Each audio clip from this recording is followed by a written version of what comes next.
మొట్టమొదటిగా దేవునికి స్తోత్రము.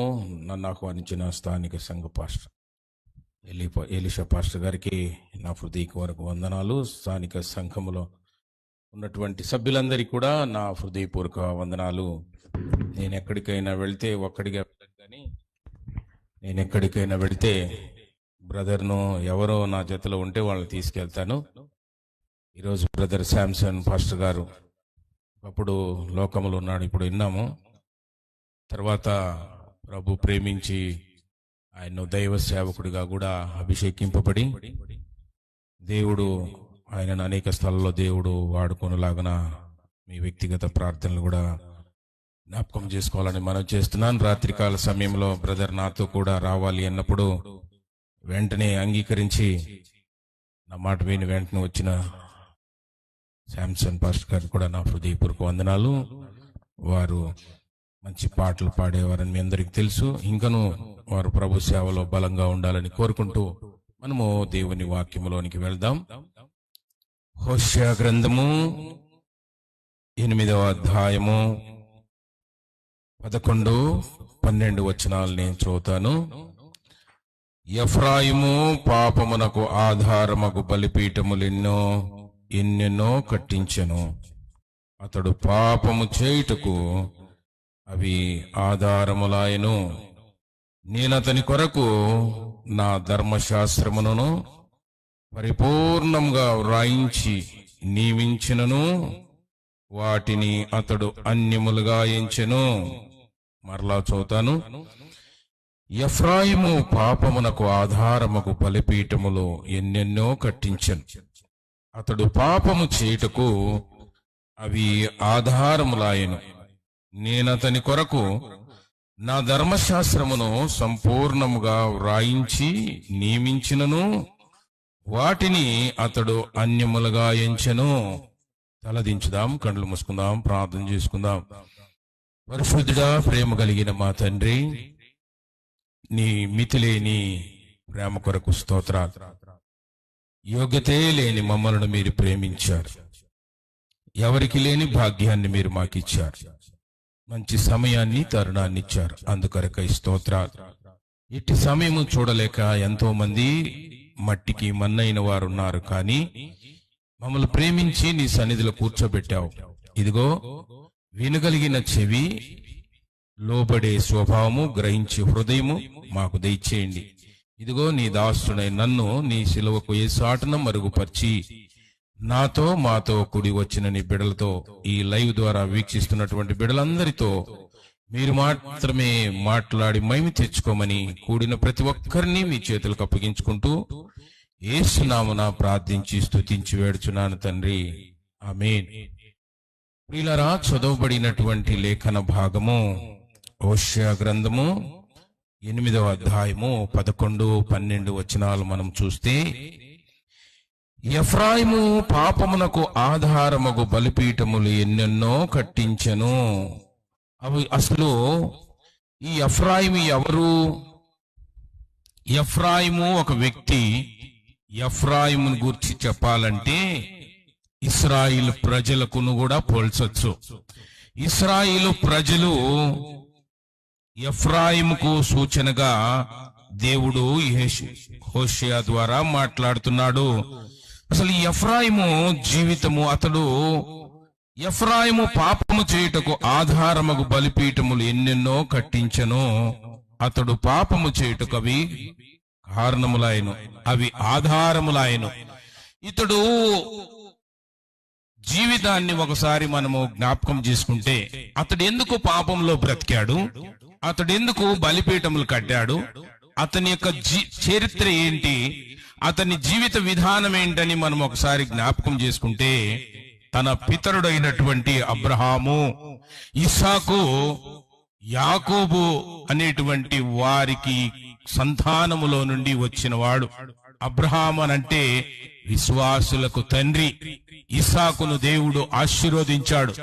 దేవుని కొరకు ప్రతిష్ఠ చేయబడ్డాడు. దేవుని కొరకు జీవితాన్ని సమర్పించుకున్నవాడు. ఎలాగా తండ్రి బలి అర్పించడానికి వెళ్తే కత్తి ఆకాశం వైపు ఎత్తిన మౌనముగా ఉండి తన్ను తాను దేవునికి సమర్పించుకున్నటువంటి వ్యక్తి ఇస్సాకు.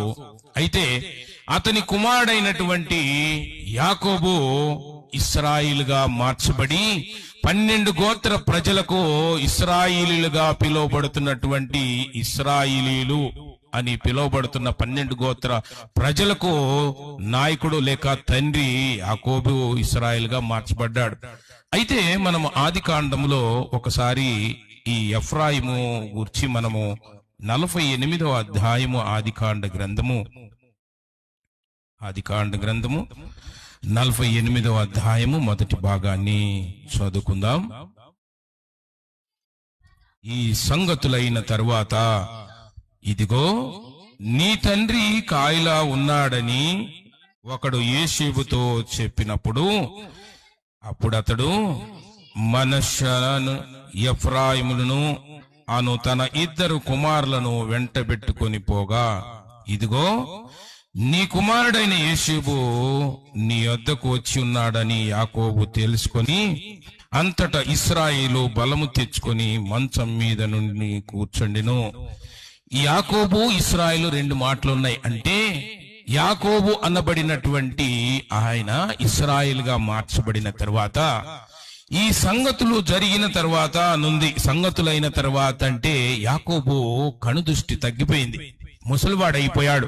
అప్పటికే యాకోబు 49వ అధ్యాయములో తన కుమారులందరినీ దీవించాడు. వారిని దీవించిన తర్వాత యోసేపు కూడా అనుకుంటున్నాడు, ఇదిగో నా కుమారులు కూడా నా తండ్రి దీవించాలి. పెద్దల దగ్గరికి మనం తీసుకెళ్తాం, ఇదిగో జేజనాయన, ఇదిగో నీ జేజనాయన ఎలాంటి వాడంటే ప్రార్థనా పరుడు, భక్తి కలిగినటువంటి వాడు. ఆ భక్తి నా బిడ్డలు కూడా రావాలి అని తండ్రులైనటువంటి వారు పెద్దల దగ్గరికి తీసుకుని వెళ్లి ఆశీర్వాదం ఇప్పిస్తూ ఉంటారు. అలాగే ఈ యాకోబు అనగా ఇశ్రాయేలు మంచములో ఉన్నాడు, అంటే వృద్ధాప్యములో ఉన్నాడు. కొంతకాలములో ప్రభు పిలిస్తే వెళ్లే స్థితిలో ఉన్నాడు. అయితే యాకోబు దగ్గరికి అనగా ఇశ్రాయేలు దగ్గరికి తన కుమారుడైన యోసేపు తనకు కలిగినటువంటి 2 కుమారులు, ఒకడు మనష్షా పెద్దవాడు, రెండవాడు ఎఫ్రాయిము. వీరిద్దరిని పెద్దవాడిని ఎవరు మనష్షాను కుడి చేతిలో తీసుకొని ఎడమ చేతిలో ఎఫ్రాయిమును తీసుకొని తండ్రి దగ్గరికి తీసుకొని వచ్చి నిలబెట్టాడు.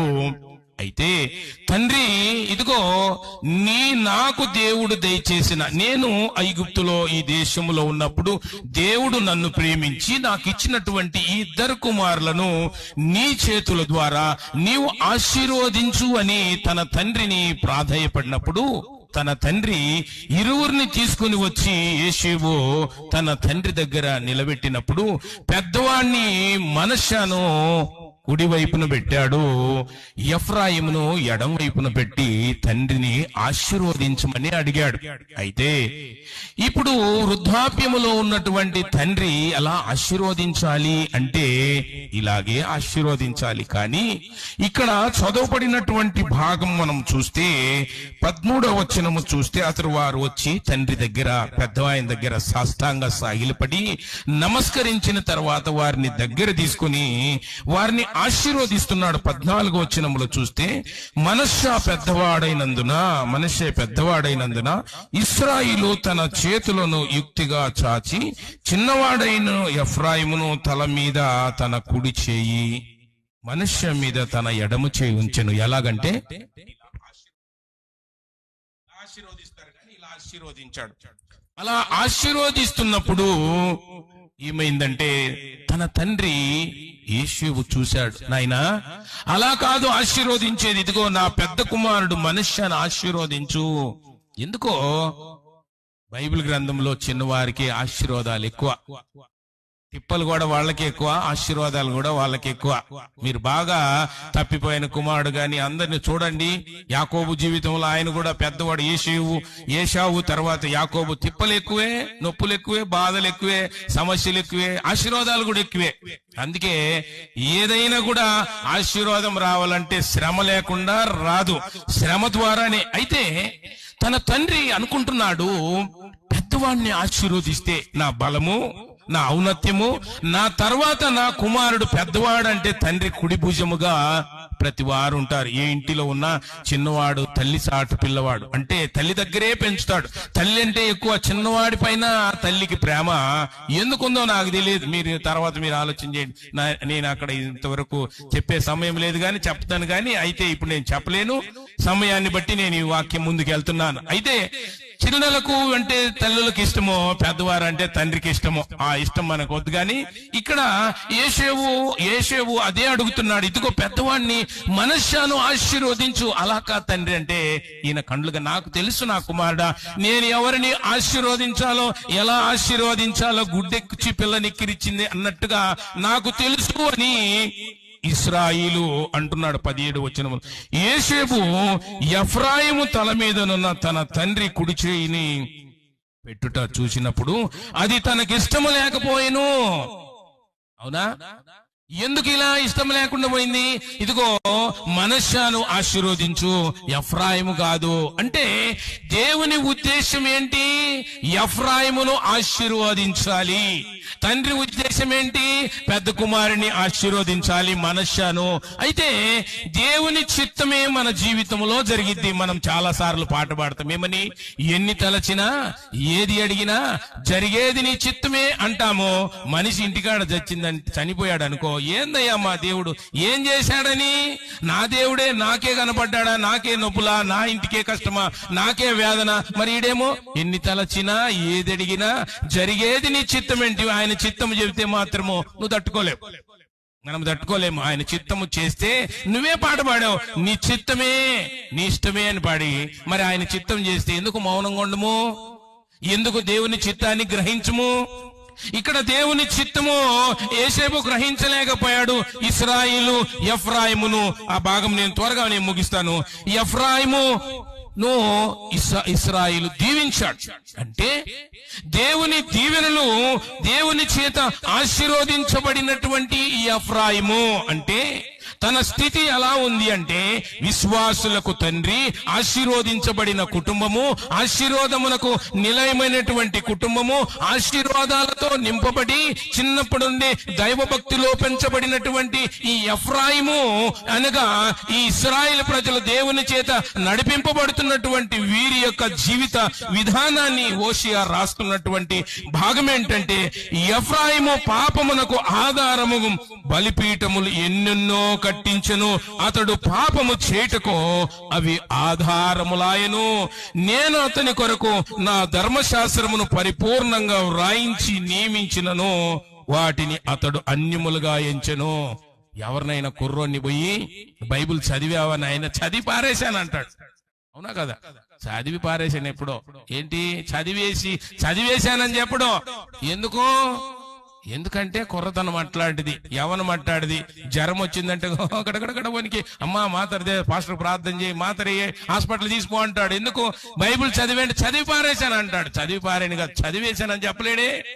ఇక్కడ ఈ దేవుడు ఏం చేశాడు? తన ప్రజలైనటువంటి ఇశ్రాయేలుల కోసము దేవుడు 10 ఆజ్ఞలు ధర్మశాస్త్రమును రాయించి నియమించి మోషే ద్వారా ఇస్తే, ఇది నాది కాదు అని అన్యములుగా ఎంచాడు. ఇది నాది కాదు, ఇది నేను చదివేది కాదు, నేను దీన్ని పాటించను, ఇది నాకు అవసరం లేదు, నేను ఎప్పుడో పాటించాను, ఎప్పుడో దాన్ని ముందుకెళ్ళాను అని చెప్తున్నాడు. ఇతని కొరకు దేవుడు ధర్మశాస్త్రాన్ని పరిపూర్ణంగా వ్రాయించి నియమించినను, వాటిని అతడు అన్యములుగా ఎంచెను. 2 చేశాడు. ఎఫ్రాయిమును పాపము చేయుటకు అవి ఆధారములు. ఆయన ఏం చేశాడు? బలిపీఠాన్ని కట్టించాడు. ఏ బలిపీఠము? దేవుని బలిపీఠము కడితే ప్రాబ్లం లేదు. ఏలియా దేవుని బలిపీఠము, అబ్రహాము దేవుని బలిపీఠము ఎన్నెన్నో కట్టాడు. గాని ఇతడు కట్టినటువంటి అన్య దేవతల, అన్య ఆచారాలు, అన్య పద్ధతులు, అశోరీ లోక సంబంధమైన అన్య దేవతలను ఆరాధించడానికి ఎన్నెన్నో బలిపీఠాలు కట్టాడు. చూడండి, మనకు చూస్తే మనము మోషే కొండెక్కినప్పుడు ప్రజలందరూ మాకు దేవుడిని స్తుతించడం, మోషే అని వాడేమాయనో మాకు దూడను చేయనప్పుడు అహరోను చెబితే అహరోను వారి దగ్గర ఉన్న బంగారు తీసి వారందరి కొరకు ఏం చేశాడు? వారి కొరకు ఒక దూడను సిద్ధం చేశాడు. అంటే బలిపీఠము ఒక దూడను సిద్ధం చేసుకుని వారితో ఎగిరారు ఇశ్రాయేలు ప్రజలు. అలాగే ఈ ఎఫ్రాయిము కూడా ఏం చేశాడు? దేవుని స్తుతించవలసిన వాడు, దేవుని ఆరాధించవలసిన వాడు, దేవుని ప్రజలైనటువంటి వారు, దేవుని కొరకు బ్రతకవలసిన వాడు, దేవుని సన్నిధిలో ఆయనను స్తుతించవలసినటువంటి ఈ వ్యక్తి, దేవుని బిడ్డగా ఉన్నటువంటి వాడు ఏం చేస్తాడు? అన్య పద్ధతిలో, అన్య ఆచారాలలో, లోక సంబంధమైన వాటిలో పాపము చేయుటకు ఆధారముకు బలిపీఠములు కట్టించి వాటికి నమస్కరించి నిజ దేవుని విడిచిపెట్టి నిజ దేవుని ఇచ్చినటువంటి ధర్మశాస్త్రమును లెక్క చేయక పాపము వైపు లేక లోకం వైపు దేవుడు తనను రక్షించినటువంటి రక్షకుని వదిలివేసి ధర్మశాస్త్రాన్ని విడిచిపెట్టి పాపము చేయడానికి బలిపీఠములు కట్టుకొని వాటిని నియమిస్తూ వాటి వైపు నమస్కరించు బ్రతుకుతున్నాడు. అయితే ఎఫ్రాయిం గూర్చినటువంటి కొన్ని మాటలు మనం చూస్తే, ఎఫ్రాయిము ఎలా జీవించదలుచుకున్నాడో 7వ అధ్యాయము 11వ వచనాన్ని కూడా ఒకసారి చదువుకుందాం. హోషేయ గ్రంథము ఈ భాగాన్ని నుండి మనం ముందుకు వెళ్దాం. ఎఫ్రాయిము అన్యజనుల, ఎఫ్రాయిము పిరికి లేని, బుద్ధి లేని, ఎఫ్రాయిము బుద్ధి లేని పిరికి గుండె గల వాడాయను, గువ్వ వంటి వాడాయను, పిరికి వాడైపోయాడు. దేవుడు దూరం అయిపోయిన తర్వాత, దేవుని సన్నిధి దూరం అయిపోయిన తర్వాత, దేవుడు దూరం అయిపోయిన తర్వాత ఒకప్పుడు సింహపు గుండె కలిగినటువంటి ఈ వ్యక్తి, సింహము లాంటి వాడు, సింహములాగా ఉండేటువంటి ఈ వ్యక్తి పిరికివాడైపోయాడు. కారణం ఏంటంటే పై భాగాన్ని ఒకసారి మనం చూస్తే 8వ వచనములో మనం ఒకసారి మనం చూద్దాం. 7వ అధ్యాయం 8వ వచనము. ఎఫ్రాయిం ఎందుకు పిరికివాడైపోయాడు? ఏ కారణము చేత అతడు పిరికివాడైపోయాడంటే, ఎఫ్రాయిము 8వ వచనం నేను చదువుతాను. 7వ అధ్యాయం 8వ వచనము. ఎఫ్రాయిము అన్యజనులతో కలిసిపోయెను, ఎఫ్రాయిము ఎవడు తిప్పివేయలేని అప్పం వంటి వాడాయను. ఏంటి అది? ఎఫ్రాయిము అన్యజనులతో కలిసిపోయాడంట. పెద్ద మన మాటల లోకంలో సామెత ఏంటంటే, నలుగురితో నా గుంపులోగో అన్నట్టుగా. నేను ఆ మాటను పూర్తి చేయలేనులే, మీరు అర్థం చేసుకోండి. నలుగురితో నలుగు పెట్టడానికైనా, నలుగురితో నాట్యం ఆడటానికైనా, నలుగురితో వెళ్లి టపాసులు కాల్చడానికైనా, నలుగురితో వెళ్లి పెళ్లిళ్లలో కనపడడానికైనా వెళ్తారే గాని, నేను ప్రత్యేకించుకున్నవాడు, దేవుడు నన్ను ప్రత్యేకించాడు, నలుగురిలో లోకములో నాట్యములో నేను ఉండకూడదనే విధానము ఉందా అని క్రైస్తవ లోకానికి ఈ దినాన దేవుని నన్ను ప్రత్యేకించాడు, పరిశుద్ధపరిచాడు. పరిశుద్ధమైన ప్రభువులలో నేను చేయి వేస్తున్నాను. అపవిత్రమైనది ముట్టకూడదు, అపవిత్రమైన ఆచారాల్లో నేను ఉండకూడదనే గ్రహింపు ఏమైనా ఉందా అని ఏదో సరదాగా వచ్చి నల్లటి బైబిల్ పట్టుకొని ఊపుకుంటూ వచ్చి, అంటే బైబిల్ పట్టుకొని ఊపుకుంటూ వచ్చి ఏదో కూర్చొని ప్రార్థన చేసి వెళ్తూ ఉంటారు గాని అది క్రైస్తవ భక్తి విధానమా? అన్యజనులతో కలిసిపోవటం ఎందుకు? అన్యజనులతో కలిసి ఇలా సహవాసము, ఎవరితో మనం సహవాసం చేయాలి? దుష్టుల ఆలోచన చొప్పున నడవక, పాపుల మార్గమున నిలవక, అపహాసకులు కూర్చున్నటను కూర్చుండక అని ఉంటే, దేవుడు నిన్ను ప్రత్యేకంగా నియమిస్తే, ప్రత్యేకంగా తీసుకుని వచ్చి ప్రత్యేకమైన పరిశుద్ధమైన స్థలములో, పరిశుద్ధుల స్థలములో నిన్ను కూర్చోబెడితే, పంది బురద మెచ్చును గాని పన్నీరు మెచ్చునా అన్నట్టుగా పంది బురద మెచ్చిద్దంట. అమెరికాలో ఒక ఆయన వెళ్లి మంచి డాగును, అంటే ఒక పందిని బాగా తీసుకొని పేరు పెట్టి డాక్టర్ పిక్ అని పెట్టాడంట. అమెరికా దేశంలో ఇంట్లోనే బాగా పెంచి, ఒకరోజు బయటికి నన్ను చూడు, నా రంగు చూడు అన్నట్టుగా తీసుకొని వచ్చి అన్ని రోడ్లు ఒకసారి తిప్పుకుంటూ వెళ్తూ ఉంటే స్నేహితుడు కనపడ్డాడు. హలో బ్రదర్, చాలా కాలానికి నీతో కలిశానని ఆ బ్రదర్ ఈ బ్రదర్ తో మాట్లాడుతుంటే ఆ ఊర్లో ఉన్న కాలం అంతా పోతుందంట. ఒక్కసారి ఆ పందికి వాసన బీర్చిందంట. అబ్బా, ఎన్ని సంవత్సరాలకు లేచిన సువాసన అని ఒక్కసారి వాసన బీచి ఎగిరి ఢాముందని దూకిందంట. ఈయన అన్నాడంట, నేను పందిని మార్చాను చూడు, నా పక్కన సూటు బూటు అద్దాలన్నీ పెట్టి బాగా తీసుకొని బాగా రోడ్లు నడుచుకుంటూ వస్తుంటే అందరూ పంది అంటే పిక్ అంటే డాక్టర్ పిక్ అని పిలవన్నాడంట. ఎంత మర్యాద వచ్చింది. 10 నిమిషాలు మాట్లాడిన తర్వాత వెనక్కు చూసి పిలిచాడంట, doctor pick where are you అంటే పంది మురికిలో అంటుందంట. ఏంటి? పంది బురద మెచ్చును గాని పన్నీరు మెచ్చున అంటే దాన్ని బతికేంది? ఎన్నిసార్లు ఏంది ఏమని ఎలకతోలు తెచ్చి ఎన్నాళ్ళు ఉతికినా నలుపు నలిపే గాని తెలుపు రాదు. ఎందుకు వస్తుంది? అది పుట్టుకతోనే వచ్చింది, పుట్టుకతోనే బుద్ధి. ఎక్కడ పోద్ది? ఈ ఎఫ్రాయిము దేవుని మనం చూస్తే ఇతని జీవిత విధానం, భక్తి విధానం అంతా మంచి పద్ధతి కలిగినటువంటి కుటుంబంలో నుంచే వచ్చాడు గాని అతని చర్యలు, అతని జీవిత విధానం, అతని భక్తి విధానము, అది జీవించే విధానము అన్య జనులతో కలిసిపోయిన ఎఫ్రాయిము అన్య జనులతో కలిసిపోయెను. ఎఫ్రాయిము ఎవడు తిప్పివేయలేని అప్పం వంటి వాడాయను. అప్పమేంటి? ఒక సైడ్ కాల్చి రెండో సైడ్ తిప్పకుండా మొబైల్ మాట్లాడితే కాలి బొగ్గై వాసన వస్తుందనుకో, అప్పుడే మాట్లాడితే ఫోన్ రాగానే ఏముందా పాలు పెట్టిన కాలు కూడా పొంగి మాడి మసి అయిపోద్ది. అట్టా ఎఫ్రాయిము పెండెం మీద కాలిస్తే అది వన్ సైడ్ కాలి ముద్దయిపోయినాక ఎవడు తిప్పివేయలేక అది గట్టిపడి పైన పచ్చి లోపల మాడిపోయిన స్థితి. అంటే ఎలా ఉన్నాడు ఎఫ్రాయిము? అన్య జనులతో కలిసిపోయినప్పుడు పాపము అతని జీవితంలోనికి వచ్చి ఎవడికి ఉపయోగము లేకుండా పోయాడు. నేనంటాను, క్రైస్తవ లోకం ఈ రోజు ఎవడు తిప్పివేయలేని అప్పమలే అయిపోయారు. క్రైస్తవ లోకము ఎవడు తిప్పివేయలేక వారి ఆలోచనలు, వారి విధానాలు వెళ్తున్నారు గాని అయ్యో నిజంగా దేవుని ఆరాధిస్తున్నారా? నిజంగా దేవుని వైపు చూస్తున్నారా? సేవైన దేవుని కొరకే బ్రతకాలని నియమించుకున్న వారు లేరు. నా బ్రతుకు ప్రభు కోసమే, సచ్చినా ప్రభు కోసమే, చావైతే లాభం అని పౌలు చెప్పినట్టుగా ముందుకు సాగేవారు లేరు ప్రియులారా. అలాగా రోషం కలిగి బ్రతకాలని నేను గుర్తు చేస్తున్నాను. రెండవది 9వ వచనం చూస్తే అన్యులో అతని బలమును మింగివేసిరి. ఏం చేస్తారు? బలమును అన్యులతో కలిసిపోయినప్పుడు, అన్యులతో సహవాసం చేసినప్పుడు దేవుడు అతనికి ఇచ్చినటువంటి బలం ఏంటి? ఆత్మ బలము, ఆత్మశక్తి, ఆశా నిగ్రహము, ఇవన్నీ కలిగినటువంటి ఎఫ్రాయిము అన్యజనులతో ఎప్పుడైతే కలిసిపోయాడో ఆత్మ పోయింది, బలము పోయింది, శక్తి పోయింది, ప్రార్థన పోయింది, అన్ని పోయాయి. లోకస్తులతో క్రైస్తవుడు కలవకూడదు. లోకములో ఉన్న వారితో సహవాసం చేయకూడదు. దేని విషయాల్లో చేయకూడదు? దేవునికి మనం అన్యులతో సాంగత్యము లేదు, సహవాసం లేదు.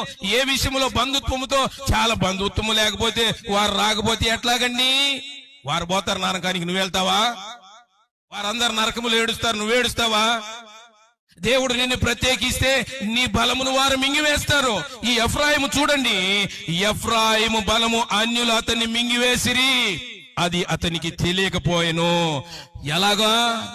అతడు తన తల మీదికి నరిసిన వెంట్రుకలు కనబడినను అది అతనికి తెలియకపోయినను.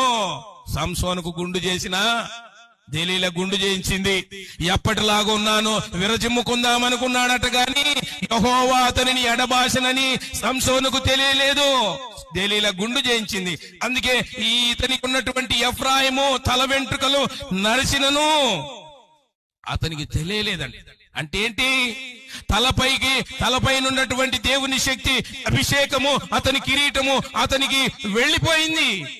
దేవుడిచ్చినటువంటి కిరీటం, దేవుడిచ్చిన ఆశీర్వాదాలు, దేవుడిచ్చిన అభిషేకము తల వెంట్రుకల నడిసినను అతని తెలియకపోయినను అతడు భక్తి విధానము దిగిపోయి లోకములో సారము, శక్తి కోల్పోయిందరా కూడా అతనికి తెలియకపోయింది. ఎంత బలహీనుడైపోయాడు. పాపము నిన్ను ఏం చేస్తుందంటే, నువ్వు బాగానే ఉన్నావు, ఎవడు బాగున్నాడు? లోకములు ఎవరు బాగలేరు, అందరంతే, అందరు దొంగలే, అందరిట్టా వీళ్ళిట్టా అంటావే గాని, అదే నువ్వు ఆలోచన చేస్తావే గాని అసలు నేను బాగున్నానా? నా జీవితం ఎలా ఉంది? నా దేవునికి నేను ఆయనకు అనుబంధంగా ఉన్నానా? అనుసంధానంగా ఉన్నానా? ప్రభుకు దగ్గరగా ఉన్నానని పరిశీలించుకోవాలి. ఎవరు వెళ్తే నీకెందుకు? నీ భక్తి నీకు ధైర్యం పుట్టించుదా అన్నాడు యేబు. ఇతడి భక్తి విధానం ఎలా ఉంది? అతడు బలము పోయింది, అతడి ఎవడు తిప్పివేయలేని అప్పం వంటి వాడైపోయాడు. రెండవది, అతనికి తల వెంట్రుకలు నరిసినను అతడికి తెలియకపోయింది. బలం పోయింది, అతడికి ఉన్న శక్తి పోయింది, దేవుని ఆత్మ పోయింది. ఎందువలన? అన్య జనులతో కలిసిపోయాడు, అన్య జనులతో సహవాసం చేశాడు. అందుకే 11వ వచనం ఇప్పుడు చదివితే, ఎఫ్రాయిము బుద్ధి లేని పిరికి గుండె వంటి వాడు, ఆయన పిరికి గువ్వలాంటి వాడు, పిరికి వాడైపోయాడు. అవును, సంసోను కూడా బలహీనుడైపోతే రెక్కలు విరిచి తీసుకొని వెళ్లారు. ఒక్కసారి బలం ఉన్నప్పుడు పచ్చి గాడిద దవడ ఎముకతో 1000 మంది సర్దారులను హతమార్చి దేవుని శక్తి కలిగినటువంటి సంసోను బలహీనుడైపోయాడు. ఎప్పుడో తెలుసా? ఎక్కడికి వెళ్ళకూడదు, ఏ స్థలంలో వెళ్ళకూడదు, ఎవరితో సహవాసం చేయాలనో వారితో సహవాసము చేయకూడదు. వారితో కలిసినప్పుడు, వారితో స్నేహం చేసినప్పుడు ఆయన నాజూరు చేయబడిన తన తండ్రి వెంట్రుకలు, తన బలము అంతమైంది. దేవుడు నిన్ను నాజూరు చేశాడు, దేవుడు నిన్ను ప్రత్యేకించాడు, దేవుడు మనల్ని ప్రత్యేకంగా చేశాడు, చూస్తున్నాడు. కానీ ఆ ప్రత్యేకతలో మనం ఉన్నామా? ఆ ప్రత్యేకతను కలిగి జీవిస్తున్నామా? చూడండి 9వ అధ్యాయము 11వ వచనం మనం చూస్తే పక్క పేజీలో పక్కనే, ఎఫ్రాయిము కీర్తి పక్షి వలె ఎగిరిపోయెను. ఎఫ్రాయిం అంటే ఎంత కీర్తి! దేశ దేశాల్లో ఎఫ్రాయిము అనగా ఇశ్రాయేలు అంటే ఎంత శక్తివంతులు! వారు ఎరుకో గోడలను తిరిగితే, ఎరుకో చుట్టూ తిరిగితే, ప్రార్థన చేస్తే ప్రాకారాలు కూలిపోయాయి. ఎఫ్రాయిము ప్రార్థనా బలం కలిగినటువంటి వాడు, ఎఫ్రాయిము ఆశీర్వదించబడ్డవాడని ప్రజలందరూ అనుకుంటున్నారు. గాని ఇప్పుడు ఎఫ్రాయిము యొక్క కీర్తి పక్షి ఎగిరిపోయినట్లు ఎగిరిపోయింది. అతనికి కీర్తి లేదు, అతనికి బలము లేదు, అతనికి శక్తి లేదు, దేవుని ఆత్మ లేదు. ఎగిరిపోయినటువంటి జీవితంలో, అతని జీవితంలో ఆశీర్వాదాలే కనబడట్లేదు. ప్రియులారా, 9వ అధ్యాయం 16వ వచనంలో చూస్తే, ఎఫ్రాయిము మొత్తబడి వాని వేరు ఎండిపోయెను. ఏంటండా? ఇప్పుడు ఎఫ్రాయిం ఏమంటున్నాడంటే, నా గిన్నె ఎండింది, నా గిన్నె ఎండిపోయింది. దావీదన్నాడు, నా గిన్నె నిండి పొర్లుచున్నది. ఇక్కడ ఎఫ్రాయిము గిన్నె ఎండిపోయింది, దావీదు యొక్క గిన్నె నిండి పొర్లుచున్నది. ఎందుకు? అన్ని జనులతో కలిసిపోయి పాపములో జీవిస్తున్నటువంటి వ్యక్తి జీవితం ఎలా ఉంటది? ఎండిపోయిన స్థితి, పాడైపోయిన స్థితి. వేరు ఎండిపోయి మొత్తబడిపోయాడు. దేవు ప్రియులరా, మనము ఎండిపోయామా? ఎఫ్రాయిము ఎండిపోయాడు. ఎఫ్రాయిము గిన్నె ఎండింది, దావీదు నా గిన్నె నిండింది అన్నాడు. ప్రభులో ఉంటే నీ గిన్నె నిండుద్ది గాని ఎండిపోదు. అది ఓషియా గ్రంథము 13వ అధ్యాయము 3వ వచనాన్ని చదువుకుందాం. ఒకసారి ఎండిపోయిన తన స్థితిని బట్టి దేవుడు ఏమంటున్నాడో చూద్దాం. 13వ అధ్యాయము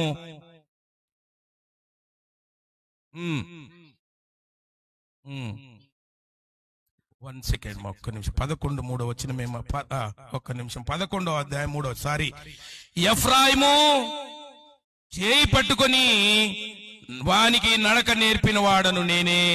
ఒకవేళ ఈ వ్యక్తి పశ్చాత్తాపడి, దేవుడు అంటున్నాడు, ఈ స్థితిలో ఎండిపోయాను అని ఎప్పుడైతే కేక వేశాడో, 11వ అధ్యాయం 3వ వచనంలో దేవుడు గుర్తు చేస్తున్నాడు, ఇశ్రాయేలు బాలుడుగా ఉన్నప్పుడే నేను అతన్ని ప్రేమించి ఐగుప్తులో నుండి పిలిచి ప్రవక్తలను పంపించి నేను బయటికి తీసుకొని వచ్చిన తర్వాత దేవుడు అంటున్నాడు, ఎఫ్రాయిము నేను చేయి పట్టుకొని వానికి నడక నేర్పిన వాడను నేనే వానిని కౌగిలించుకున్న వాడను నేనే వానిని స్వస్థపరిచిన వాడను నేనే.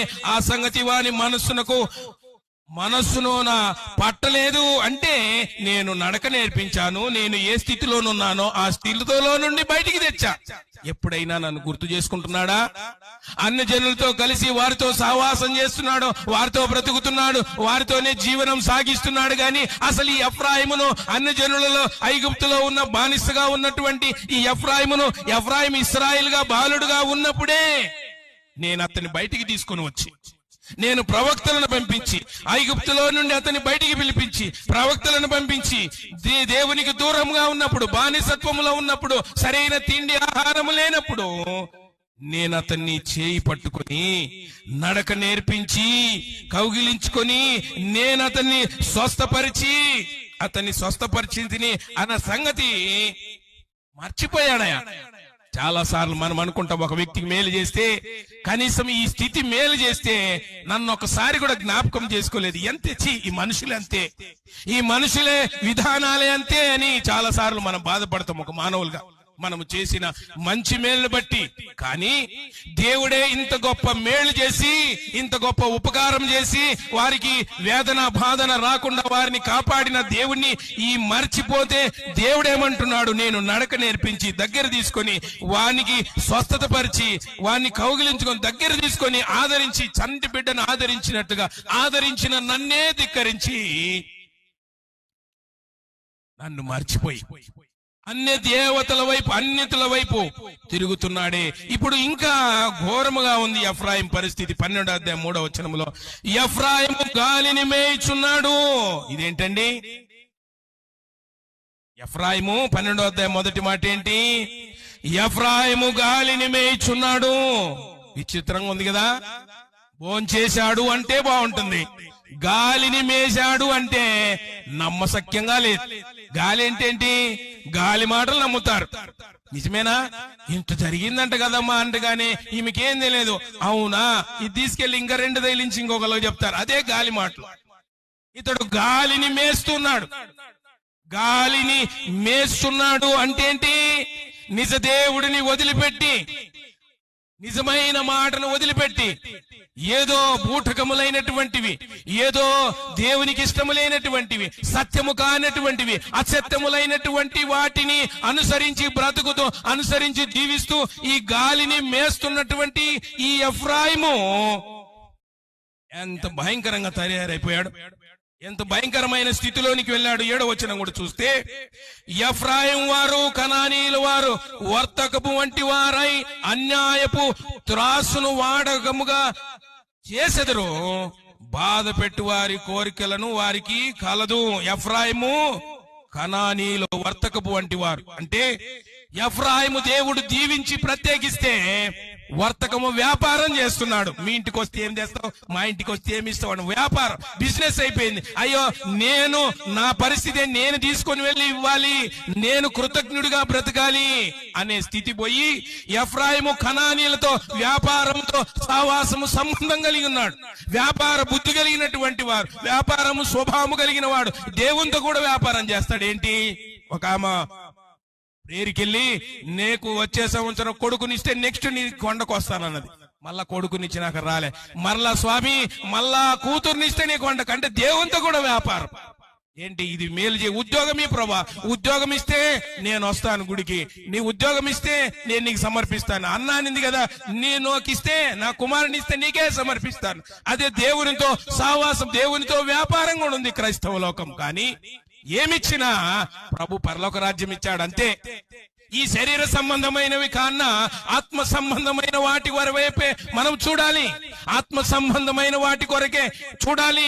ఈ లోకంలో మనం పరదేశులము, యాత్రికులమై ఉన్నాము. ధనం ఉండొచ్చు, ధనమెచ్చినచో మదమెచ్చును, మదమెచ్చినచో దుర్గుణములెచ్చును. అంటే ధనము మనిషిని భక్తిహీనంగా చేస్తుంది, ధనము దేవుని నుంచి దూరం చేస్తుంది. అందుకే ఆకాను చిన్న ధనము బంగారం కోసం వెంటబడి పరిగెత్తి నయమాను దగ్గరికి తెచ్చుకున్నాడు. ఇప్పుడు ఎలీషా దగ్గరికి వస్తే ఆయన అన్నాడు, నీవెక్కడికి వెళ్ళావు? నీ దాసుడనై నేను ఎచ్చడికి వెళ్ళలేదు. ఎందుకో రథము దిగి తాను నిన్ను ఎదుర్కొనుటకు వచ్చినప్పుడు నా మనసు నీతో కూడా రాలేదా? వస్త్రములను, ద్రవ్యములను, దాసదాసీలను సంపాదించుకొనుటకు ఇది సమయమా? నయమానుకు కలిగిన కుష్టును నీకును నీ సంతతికి సర్వకాలం అంటి ఉండును. చిన్న పాపమే ఘోర శాపం. చిన్న పాపమే చిన్నదే కొన్ని సేనాయ వస్త్రాలు, చిన్న బంగారు కమ్మే గాని తన జీవితంలో స్థిరని శాపాన్ని తెచ్చుకున్నాడు గెహాజీ. ప్రియులారా, మంచి శిష్యుడే, ప్రభుని కలిగిన వాడే, కానీ అతని భక్తి విధానం కొనసాగలేకపోయింది. నేను కొన్ని మాటలు చెప్పి నేను ముగిస్తాను ప్రియులారా.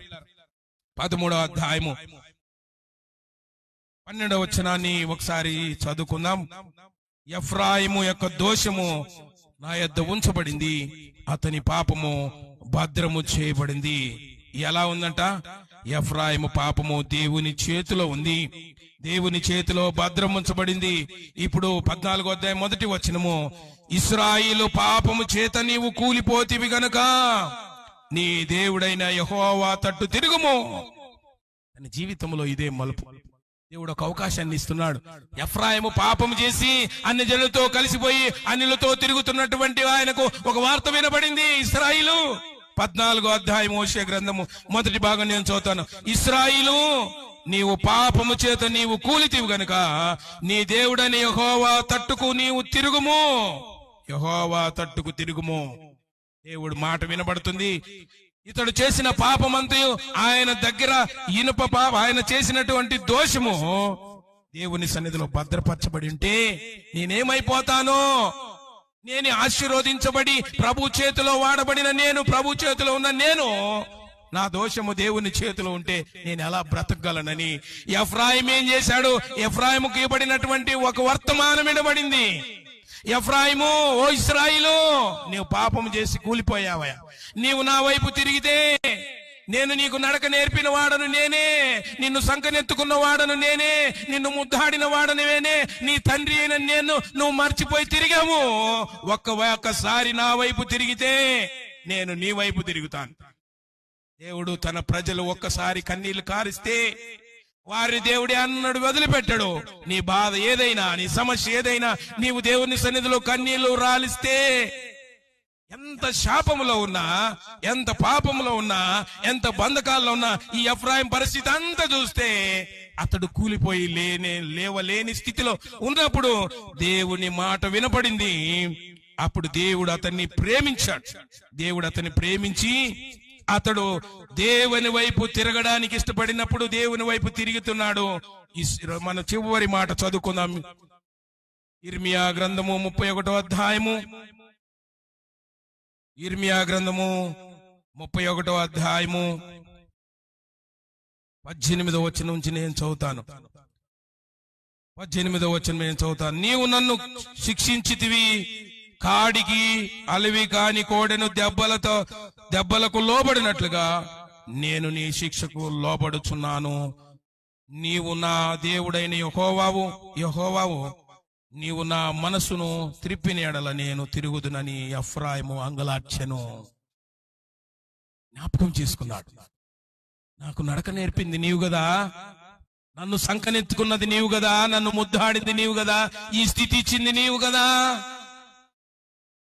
ఓ కోడెను అలివికి కాలినటువంటి కోడెను దెబ్బలతో యజమానుడు శిక్షించినట్లుగా దేవుడు అతన్ని శిక్షించి తన వైపు త్రిప్పుకోవడానికి, తన వైపు దగ్గరికి తీసుకోవడానికి ఆయన శిక్షిస్తే వెంటనే ఆయన శిక్షకు లోబడి దేవుని వైపు తిరిగి, నీవు నా మనసును తిప్పిన ఎడలా నేను నీ వైపు తిరుగుతాను ప్రభా అని అంగలార్చి ఏడుస్తున్నాడు. అయ్యో, నాకు నడక నేర్పింది నువ్వే, రక్షించింది నీవే, బానిసగా ఉన్న నన్ను దీవించింది నీవే. నా తండ్రి నన్ను దీవించడానికి ఇష్టపడని నన్ను నీవు దీవించావు. ఇశ్రాయేలు ద్వారా నన్ను నీవు తీసుకొచ్చావు, ఐగుప్తులో నుండి పాపము నుంచి విడిపించావు. అయితే నేను లోకములో కలిసిపోయిన నాకు నీ సజీవమైన వాక్యము నాకు వినపడినప్పుడు, నా పాపము నీ ఎదుట భద్రపరిచినప్పుడు, నేను నరకానికి వెళ్లి నశించిపోతున్న నన్ను, కూలిపోయిన నన్ను రక్షించడానికి పరలోకము నుండి భూలోకానికి నీ వార్త, నీ వాక్యం వినబడినప్పుడు నా హృదయములో కళ్ళు తెరవబడింది. 19వ వచనములో, నేను తిరిగిన తర్వాత పశ్చాత్తాపడి తిని, నేను ఆ సంగతి తెలుసుకొని తొడచరుచుకొంటిని. నా బాల్యకాలమందు కలిగిన నిందను భరించుచు నేను అవమానము నొంది సిగ్గుపడి తిని. నేను పశ్చాత్తాపడుట దేవుడు చూశాడు. తను తొడచరుచుకోవడం అంటే ఏంటి? తన్ను తాను పశ్చాత్తాపడి దేవునికి సరెండర్ అయిపోయాడు, దేవుని పాదాలు పట్టుకున్నాడు. ఎలుగెత్తి ఏ వ్యక్తి అయితే పాపములో శాపములో బ్రతుకుతున్నాడో ఆ వ్యక్తికి దేవుని పిలుపు అందుకో, దేవుని పిలుపు, దేవుని వాక్యము హృదయము తట్టగానే, దేవుడి కార్యము జరిగించగానే ఎవరిని దేవుడు విడుదలపెట్టడు. నిన్ను వదిలిపెడుతున్నాడు అనుకున్నావా? దేవుడు నిన్ను విడిచిపెట్టాడు అనుకుంటున్నావా? దేవుడు నిన్ను విడవడు తల్లి, దేవుడు నిన్ను విడవడు సహోదరుడా. నేడు దేవుడు నిన్ను విడవడు. ఎఫ్రాయిము లోకములో కలిసిపోయి బలము లేక తల వెంట్రుకలు నడిచిపోయినా, అతడు శక్తి లేక ఆత్మ లేకపోయినా కృంగిపోయిన తన స్థితిని చూసి ఈ దేవుడు తన వార్తను చేరదీసినప్పుడు పశ్చాత్తాపడి దేవుని వైపు తిరిగితే దేవుడు అంటున్నాడు 20వ వచనములో, ఎఫ్రాయిము నాకిష్టమైన నా కుమారుడా, నా ముద్దు బిడ్డ. దేవుడు ఎంతగా అంగలారుస్తున్నాడు కదా. దేవుడు ఎఫ్రాయిమును చూసి ఏడుస్తున్నాడు.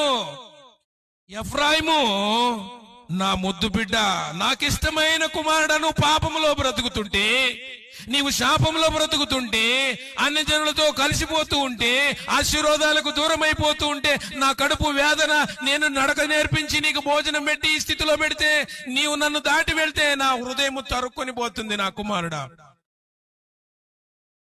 నాకిష్టమైన కుమారుడా, నా ముద్దు బిడ్డ. దేవుడు ఎంతగా ఎఫ్రాయిం గురించి చదువు మా మాటలు ఒకసారి. నీకు నేను నా ముద్దు బిడ్డ, నేను అతనికి విరోధముగా మాట్లాడినప్పుడల్లా అతని జ్ఞాపకాలు నన్ను విడవకున్నది. అతని గూర్చి నా కడుపులో చాలా వేదనగా ఉన్నది. తప్పక నేను అతన్ని కరుణింతును. ఇదే యెహోవా వాక్కు. పశ్చాత్తాపడితే దేవుడు వదిలిపెట్టడు. ఏ స్థితిలో పడిపోయినా దేవుడు విడిచిపెట్టడు. ఎఫ్రాయిము పరిస్థితి ఘోరముగా ఉంది. ఎవడు తిప్పివేయలేని అప్పం వంటి వాడైపోయాడు. ఎవరు చెప్పినా లోబడి, ఎవరు చెప్పినా ఆశీర్వాదాలు, ఇక అతడు బ్రతుకుతాడు, ఇక అతడు అన్నడు జీవిస్తాడు, అతడు ఇక అన్నడు లోకములోనే ఉంటాడు అనుకున్నాడు. గాని ఈ దేవుడు ప్రేమించి ఈ వార్త నీకే చెప్తున్నాడు. ఇదిగో ఎఫ్రాయిము, ఓ ముద్దు బిడ్డ, నీకు నడక నేర్పించి, నిన్ను కౌగిలించుకొని, నిన్నుకు భోజనం పెట్టి, నీకు ఉద్యోగం ఇచ్చి, నీ స్థితినిచ్చి, నీ ఉన్నత స్థితిలో ఇచ్చిన ఈ దేవుని మర్చిపోయినావేమో. ఒకసారి దేవుడు వేదన పడుతున్నా నిన్ను కూర్చి అనుకున్నప్పుడెలా, ఎందుకు నా కుమారుడు ఇలా అయిపోయాడు, ఎందుకు నా కుమార్తె ఇలా అయిపోయింది, ఎందుకు ఇలా స్థితిలోనికి వెళ్ళిపోయింది అని దేవుడు బాధపడుతూ ఉంటే ఎఫ్రాయిము పశ్చాత్తాపడ్డాడు. చివరికి తన పాపాన్ని గుర్తు చేసుకున్నాడు. నేను పాపిని, నా పూర్వ స్థితి ఉన్నతమైందే, నా పూర్వ స్థితి భక్తి కలిగిందే, నేను దేవుణ్ణి వదిలి వెళ్ళాను. ఆ దేవుడు నా చేయి పట్టుకున్న స్థితి గ్రహించాడు, పశ్చాత్తాపడ్డాడు. దేవుని పాదాల దగ్గరికి వస్తే దేవుడు అతన్ని ఎత్తుకొని ముద్దాడి ఏడ్చాడు, కౌగిలించుకొని, నా కుమారుడా, నా ముద్దు బిడ్డ, నిన్ను గూర్చి అనుకున్నప్పుడల్లా వేదన కడుగుతుందయ్యా, నిన్ను గూర్చి మాట్లాడుతున్నప్పుడల్లా నా కడుపు రగిలిపోతుంది. 40 సంవత్సరాలు నిన్ను అలుపెరగగా ప్రయాణంలో పాలు తేనె ప్రవహించి దేశానికి నడిపించడానికి ఆహారము నీళ్లు ఇచ్చి పోషించి బట్టలు కూడా మాసిపోకుండా చేసిన నన్ను విడిచిపెట్టావే. నేను గూర్చి నేను అనుకుంటే ఏమనుకుంటున్నావని ఏడ్చి దేవుడు ఏడ్చాడు, వ్యక్తి ఏడ్చాడు, ప్రజలు ఏడ్చాడు. అయితే ప్రభు ఇచ్చిన వాక్యం ఏంటంటే, ఎఫ్రాయిము, నిన్ను నేను క్షమించానయ్యా, ఇక నేను నిన్ను క్షమించాను నా ముద్దు బిడ్డగా, ఇవి నా కుమారుడివి, నా కుమార్తెవు. తలదించుకుందాం, కళ్ళు మూసుకుందాం, ప్రార్థన చేసుకుందాం. ఎఫ్రాయిం వలె త్రోవ తప్పి, ఎఫ్రాయిం వలె భక్తిని విడిచిపెట్టి, ప్రాతకాలమున పడుచు మంచు ఎగిరిపోవునట్లుగా అతని భక్తి ఎగిరిపోయింది. తలదించుదాం, ప్రార్థన చేసుకుందాం, లేచి నిలబడదాం, ప్రభును స్తుతిద్దాం. మన భక్తి ఎలా ఉందో, ఎవరి కోసం మనం భక్తి చేస్తున్నామో, ఎవరిని మెప్పించడానికి భక్తి చేస్తున్నామో, అది నీ భక్తి దేవుని మెప్పిస్తుందా? ఆ భక్తి దేవుడి దగ్గరికి చేరుస్తుందా? నిజమైన భక్తి అయినా దేవుణ్ణి కలిగి ఉన్నామా? దేవుని సంతోషపరిచే భక్తి కలిగి చేస్తున్నామా? ఎఫ్రాయిము భక్తి ఎగిరిపోయిన భక్తి, పక్షి ఎగిరిపోయినట్లుగా, ప్రాతకాలమున మంచు విడిపోయినట్లుగా అతని భక్తి విడిపోయిను. దేవుని సన్నిధికి రా, నీ పాపం ఏంటో ఒప్పుకో, నీ శాపము ఆయన సన్నిధిలో ఒప్పుకో. నిన్ను దేవుడు మరలా పూర్వపు స్థితి, ఆశీర్వాదపు దైవ దీవెనలు దేవుడు ఇవ్వడానికి సిద్ధపడుతున్నాడు. ప్రార్థన చేద్దాం. మహాగణుడును పరిశుద్ధుడును నిత్య నివాసి పరలోకపు తండ్రి, యోగ్యత లేని నన్ను మమ్మల్ని ప్రేమించావు, నీ ప్రేమలో బ్రతికించావు. చాలా సార్లు నీ ప్రేమను మరచి, మా బలమును చూసుకొని, మా భక్తిని చూసుకొని మేము మురిచిపోయి నిన్ను విడిచి అనేక సార్లు నీకు దూరమై, మా చర్యల వలన, మా జీవితం వలన ఎవరేమనుకుంటారో అని నిన్ను దూరంగా పెట్టి నిన్ను దుఃఖపరిచిన వారము, నిన్ను బాధ పెట్టిన వారము, నిన్ను అవమానం కలిగించిన వారము. దయతో మమ్మల్ని క్షమించుమని ప్రార్థన చేస్తున్నాం. యూదా పాపం ఇనుప గంటముతో రాయబడినట్లు ఎఫ్రాయిము పాపము నీ సన్నిధిలో భద్రపరచబడింది. నేనేమైపోతానో నీ దయ వల్లే రక్షించు. మేమేమైపోతామో ప్రభా, మమ్మల్ని రక్షించు నాయన, కాపాడు తండ్రి. నీ బిడ్డలను నీ చేతులకు అప్పగిస్తున్నాను. ఎఫ్రాయిము ఎలా తగ్గించుకొని విరిగి నలిగిన హృదయముతో ప్రార్థించినాడో, ప్రభును కలుసుకున్నాడో, ప్రభు పాదాల దగ్గరికి వచ్చాడో, మొరపెట్టాడో, ఎఫ్రాయిము నేను క్షమిస్తాను, ఇదే యెహోవా వాక్కని సెలవిచ్చిన తండ్రి. ఎఫ్రాయిము దగ్గర తీసుకున్న దేవా, ఎఫ్రాయిమును ముద్దాడిన తండ్రి, నీకు స్తోత్రాలు. నీ బిడ్డలను ముద్దాడండి, నీ బిడ్డలని దగ్గర తీసుకోనండి. శాపము తొలగించండి. పాపమునకు దూరముగా, లోకానికి దూరంగా, అలవాట్లకు దూరంగా నిన్ను హత్తుకొని నీ ఆజ్ఞలు అనుసరించి నీకు సాక్షులుగా బ్రతుట కృప చూపించండి. ఈ సహవాసాన్ని మీరు దీవించండి. నీ దాసుని కుటుంబాన్ని, పరిచర్యను దీవించండి. ఈ పరిచర్యకు నీరు కట్టి ఫలింప చేయండి. ఈ సంఘమును, సంఘ సరిహద్దులను విశాలపరిచి నీ దాసుని కుటుంబాన్ని మీరే జ్ఞాపకం చేసుకుని దాసురాల్ని మీ చేతులకు అప్పగిస్తున్నారు. ఈ పరిచర్య చేస్తున్న టీము, నీ బిడలందరినీ, విశ్వాసులందరినీ, సోదరులను, యవనస్తులను, ఈ బిడలందరినీ నీ పరిచర్ని మీ చేతులకు అప్పగించుకుంటూ మీ నామానికి ఘనత, మహిమ, ప్రభావాలు మీరే పొందమని యేసు నామమున ప్రార్థన చేసి స్తుతించి వేడుచున్నాను తండ్రి.